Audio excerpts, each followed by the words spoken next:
Marcos. Muito bem, minha gente, nós estamos voltando aqui para mais um bloco com o meu querido Jair Eduardo e com a Gabriela, aqui no É Necessário, que é o nosso quadro de toda quinta-feira.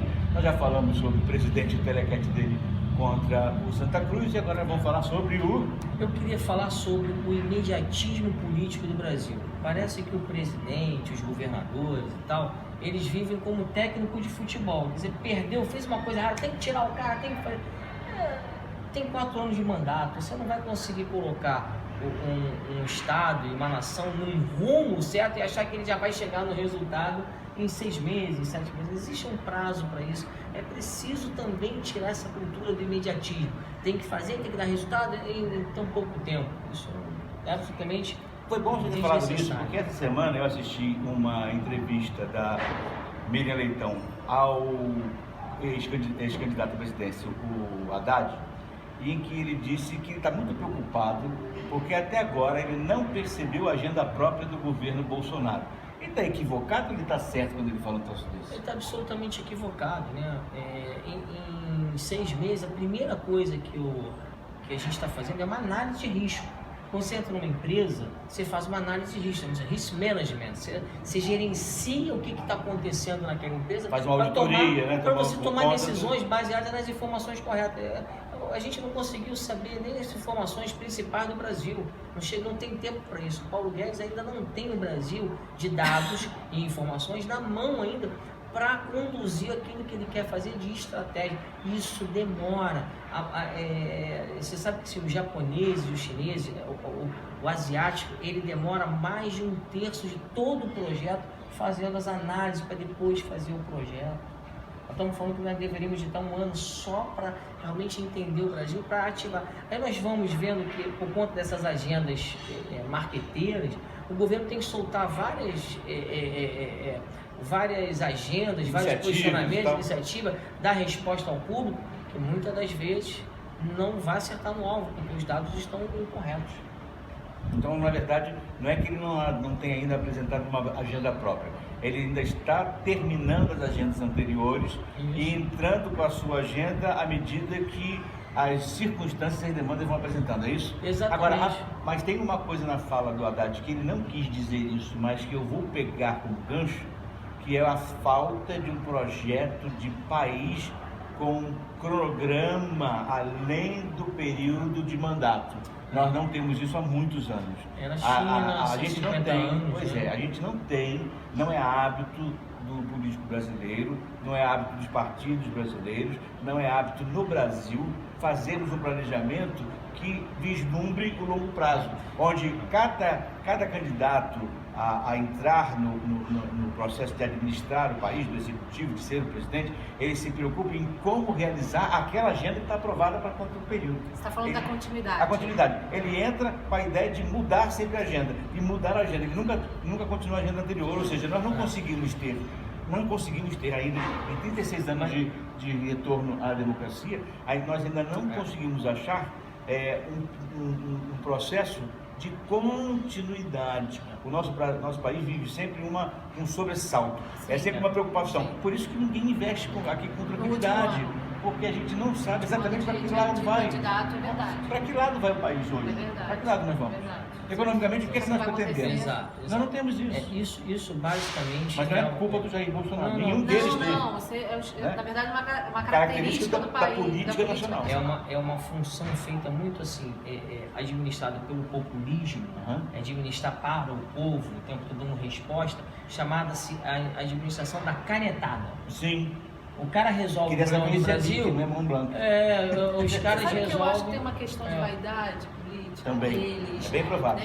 Não vou dar continuidade ao outro, não vou valorizar o nome do anterior. Eu costumo sempre dar o exemplo do Brizolão. Eu acho o projeto do Brizolão fantástico. Né? E aquilo morreu, né? A criança chegava de manhã, tomava seu café da manhã, passava o dia na escola estudando, fazendo as atividades, almoçava, quer dizer, eu achava esse projeto lindo. Descontinuaram o projeto total. Para não deixar a marca do Brizola. Para não dizer que foi o Brizola. Você entende? De Brizola agora só tem nome. Brizola. Mas a gente tem que... Que daqui a um tempo nem isso não vai ter mais. Sim. E que falta planejamento. A gente tem que, assim, o Haddad peca por não... Primeiro, eu acho que ele não deveria nem estar dando entrevista agora. Isso para mim também é desnecessário. Ele vai falar mal, ele vai... Assim, nós estamos atrasados em 3 grandes pilares, né, da nossa economia: indústria, inovação e tecnologia e crédito. E crédito na pior das hipóteses, porque nós estamos vivendo hoje um monopólio de crédito. E você só tem empreendedorismo, você só tem avanços de nação, de desenvolvimento econômico, quando o crédito é barato. Quando o cara consegue ser empreendedor, quebrar, pegar dinheiro barato de novo, fazer uma iniciativa nova, gerar economia, é pelo crédito. Nós vivemos hoje num colapso no monopólio do crédito. Os bancos são 5 bancos, enquanto nos Estados Unidos são 1000 e tantos bancos. Isso é bem... Aliás, deixa eu só fazer um corte aí na questão do banco, para tentar entender o seguinte: nós estamos atravessando uma das piores crises econômicas que já atravessamos nesse país. Claro que eu estou excetuando daí a época da hiperinflação, mas hoje, né, tirando esse período, nós passamos por um dos maiores problemas econômicos. Eu quero entender como é que num período em que a economia não anda, os bancos conseguem dar, em média, de um ano para outro, 18% de lucro. Vou te dar Como aqui, é que funciona? Qual é a lógica? Eu vou te dar uma nenhum explicação. país no mundo, se a economia não vai bem, os bancos não podem ir bem. Porque o banco fomenta o investimento. Você vai lembrar que os bancos têm contratos com quem? Com o governo. Então, basicamente, os bancos financiam parte de estrutura, infraestrutura, eles financiam os pagamentos. Então, o governo dá dinheiro para o banco. A maioria dos bancos hoje não estão preocupados em fomentar o privado. A produção. Ele está querendo fomentar a obra, ele é financiador da obra, ele é financiador da carteira de folha de pagamento das secretarias, dos ministérios. Ele faz dinheiro, ele gira dinheiro dentro do laboratório, dentro do aquário. E dentro de um métier... Sem risco nenhum, tá? Isso que eu queria falar. Dentro de uma ambiência sem risco algum. Ele está falando de governo. E por isso é que os juros são muito caros. A ideia de juros é a contrapartida do risco. Quanto maior risco, maior você tem os juros, ou maior você tem o lucro, ou o bem capital. Você vê o banco emprestando idosos, para aposentados, sem risco nenhum, risco zero, dentro da folha de pagamento, descontando com os juros praticamente igual ao que ele empresta no mercado. Agora a nossa conversa é meio louca, né? A gente começa a falar sobre imediatismo na política e gestão do crédito, né? Mas aí faz todo sentido, né? O imediatismo político não faz o dever de casa de fazer um planejamento, ou seja, atuar no crédito, atuar no desenvolvimento da tecnologia e inovação, que é o que é as portas da empregabilidade para o futuro, ou seja, já no presente, né? Aliás, foi bom você tocar nisso. Você falou em empregabilidade, agora eu me lembrei que nós temos 14 milhões de desempregados, aí alguém vai dizer assim, não, nós somos 14, somos 13, pum.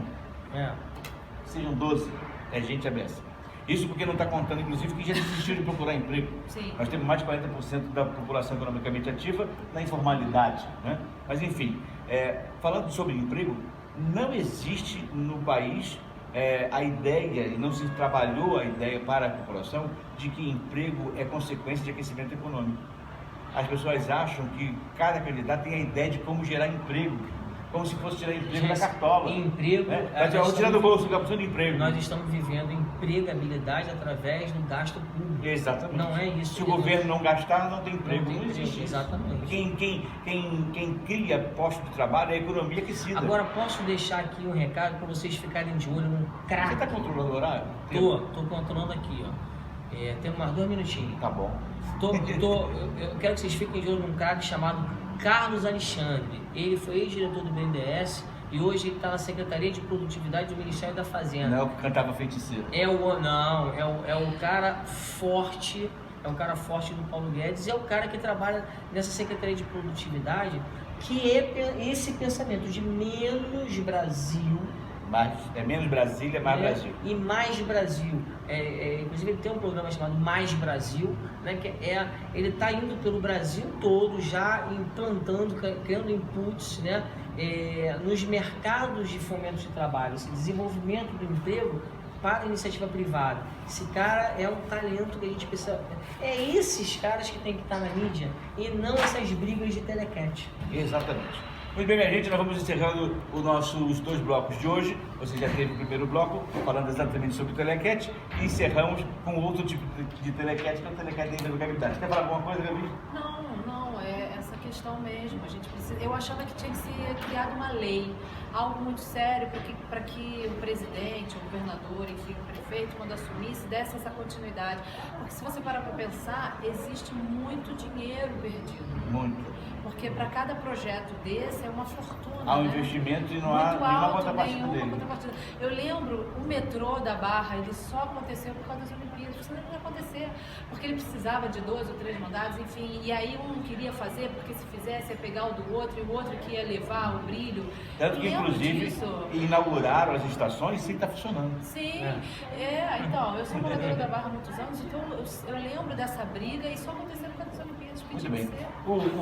O Jaime já me caticou aqui por baixo, na coxa, já fez um buraco. Fala, você quer falar? É porque é o tempo... Terminou? É. Então, gente, um abraço, beijo pra vocês, até a próxima, se Deus quiser. Tchau.